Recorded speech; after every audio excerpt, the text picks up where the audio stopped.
ইকবাল মিয়া দোকান আমরা খাই খাই তুই খাস কা তোর ঘর পিজা মন দেখ লাগ দেবি রং হয় আমার মতো পিজা মন কিন্তু চুরি করে না কেনা তা চুরি করে তোরা ভালোবাসা মোহাব্বতের তা কি কর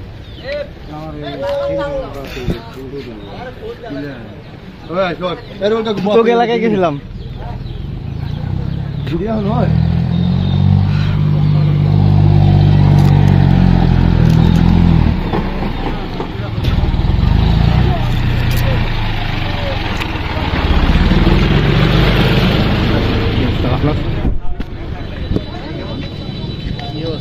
এই তো সালাম আসসালামু আলাইকুম বড় ভাই ওয়ালাইকুম কেমন ভাই আসসালামু আলাইকুম 1 লাখ লাই খাও কেমন করলাম না ভাত খাম না না খাইলা পেটো সুরা আল্লাহ হাওলা লা কুওয়াতা ইল্লা বিল্লাহ এ জামবুরা কই সুরা গেলা সুরা জামবুরা থুই আইছি কমবে আয় আমার একটা মেহমান